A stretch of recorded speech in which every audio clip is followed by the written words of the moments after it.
Dogs like these can bring in lots of money. Dealers are trying to peddle a puppy in Berlin. We recorded the attempt on a hidden camera. Oh, but she's cute. Where is she from? She's said to be from Serbia. She has all the shots? No idea. How much are you asking now? 500 euros. The police move in. Animal welfarist Stefan Klippstein, seen here on the left, witnesses scenes like this almost daily.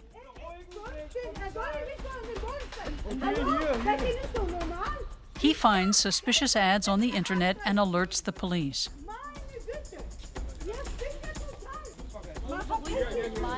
The illegal trade in dogs is a multi-billion euro business.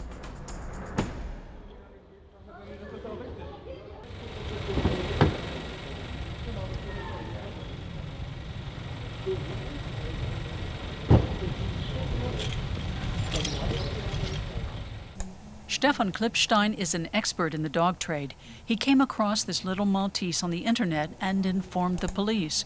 For over 5 years now, the volunteer animal welfarist has been rescuing dogs from smugglers. This is another typical ad. The dog's presented by itself on a sofa and has bad eye inflammation. A respectable dog breeder would never present his dog like that. And the 500 euro price is way too cheap. From a regular breeder, it would cost from 1,000 to 1,200 euros. On these operations, Klippstein always works with a decoy, a fake buyer. His face is now too well known among the dog dealers. So a friend is helping out on this one.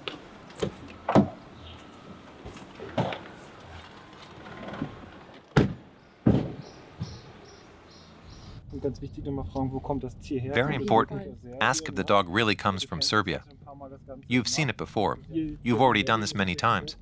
The vetting district is a hotbed of the illegal dog trade. That's another clue. We see that here all the time. I hope it isn't somebody we already know. Me too, but we'll handle it.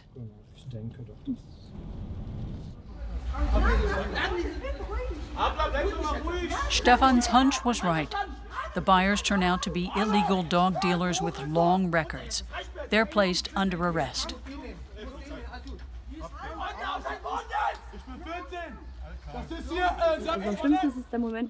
The worst part is when you think it could spin out of control and you're waiting for the police to help you.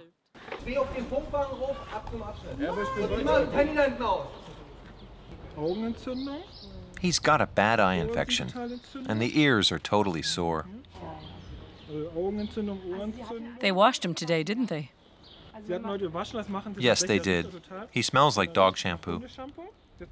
The dealers always do that, so the dogs will smell and look better for the buyers. The dog is probably 8 to 10 weeks old. He shouldn't even be in Germany and up for sale. Puppies may only be exported to other EU member states after 15 weeks of age. Before that, they have to get all required vaccinations for their own health and to keep from spreading diseases. The next day, we meet Stefan in a cafe in Berlin. He didn't want to be filmed at home. Vengeful smugglers have attacked him many times and even seriously injured him.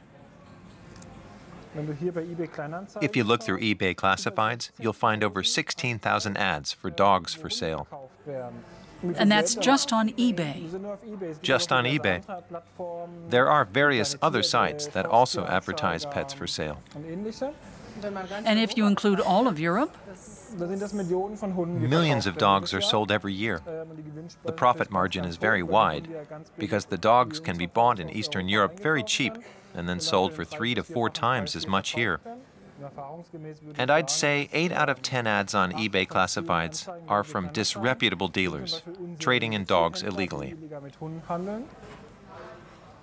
Figures from the German Animal Welfare Association show that most of the puppies exported illegally from Eastern Europe are taken to Germany. The main country of origin for the smugglers is Romania. There, the dog smugglers employ another scam. They smuggle stray dogs instead of pedigreed canines to Germany, often through dubious animal welfare organizations or private individuals. It may sound improbable. How can you make money with stray dogs? Hundreds of thousands live in the streets. I can collect them from there or from animal shelters. They even get them for free. In Germany, they'd have to pay a token charge. They sell them here and cash in big on people's compassion. Animal welfarists estimate that Europe's illegal dog trade now brings in billions of euros, almost as much as the narcotics trade. The foreign animal protection agencies are very different. Anyone acting against them or exposing their illegal doings is persecuted, stalked, and slandered. So people know the smugglers will bring a mountain of trouble down on them.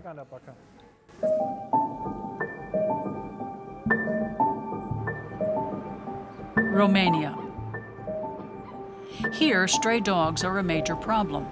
Hardly anyone looks after them, and they're either put to sleep or smuggled to Germany, diseased and abused.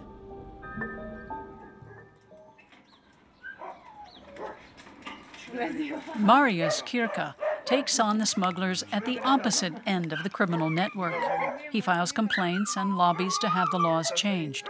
He's also experienced physical attacks by the smugglers.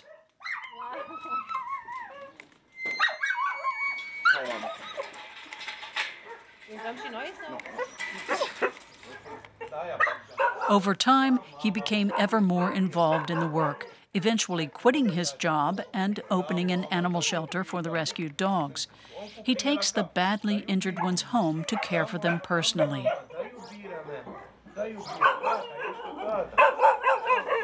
Among them is the sheepdog Corbu. His previous owner chopped off all his paws with a hatchet after the starving dog killed and ate a chicken. The cruel owner was only penalized with a fine.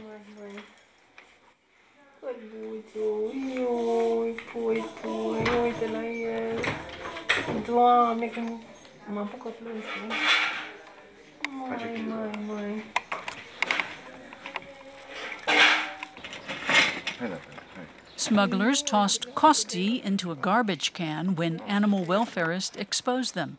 But now Kosti is master of the house. Pictures of neglected dogs can also be turned into money. Self-professed animal welfarists in Germany work together with middlemen in Romania to collect massive donations on the internet, most of them over Facebook. They set a vast money machine in motion. The rescuer's right. We need money for the transport.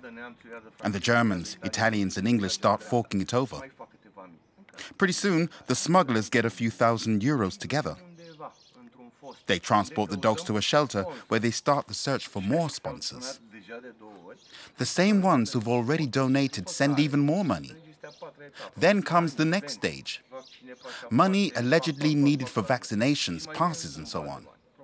So they rake in even more, probably 20 to 25,000 euros for 30 to 40 dogs.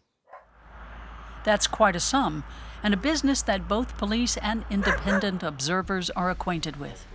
Officially, about 5,000 stray dogs are taken out of Romania across the Hungarian border daily. The true figure may be far higher. EU regulations require a chip implanted in every exported dog. The data are entered into the EU databank system, allowing for verification of previous owners and vaccinations. Corrupt veterinarians willing to issue false papers are vital to the dog smugglers. A veterinarian from Romania has agreed to talk about the corrupt system. She asks to remain anonymous. She says, "I've gotten several requests to issue traces certification without actually having seen the animals. They basically wanted to give me a list of chips so that I provide passports, papers, and traces in return for cash. I refused to accept those offers. The vaccinations are also fake. They have spread disease all over Europe." Stefan Klippstein is acquainted with this practice, having worked for some time in an animal shelter. Now he has an office job and spends most of his free time helping animals. His interest goes back to his childhood days. I found my calling in combating these dealers and taking action to stop it. Of course, it's nice to work in a shelter, but these animals keep showing up. No fundamental changes are made because people aren't informed and don't push the government to make those changes. Klippstein is lobbying for official support. He meets with Björn Vollert, animal welfare expert for the CDU in Berlin. A major problem is that animals are increasingly being sold under the pretense of animal welfare, many from Romania. They say they're rescuing stray dogs. Then for a fee, 60 or 70 dogs are referred over Facebook to owners who know nothing about them. Some companies are even specializing in shipping them en masse from Eastern Europe to Germany. It's nice of you to help, but this is actually a matter for the state. The threat of prosecution has to be there. I'd suggest each district gets its own animal welfare department exclusively for this, instead of leaving it to the food inspectors.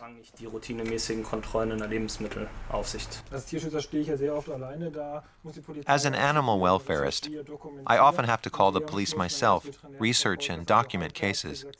The veterinary office does it half-heartedly. They say they weren't there to see it, even though it was their job, and they can't impose any fines because they don't know the facts. I get the impression there's no will to take action. Stefan Klippstein has his own dog, but he spends less time with it than he'd really like to.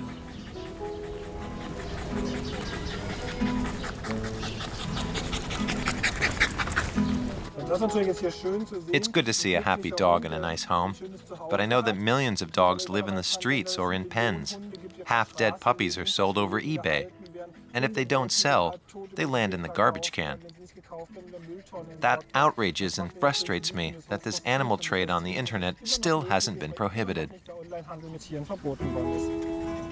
It is already prohibited in Austria and Switzerland, but that's not likely to happen in Germany anytime soon. And so, month for month, several million euros disappear into smugglers' pockets for dogs from Eastern Europe. It's warm, ne?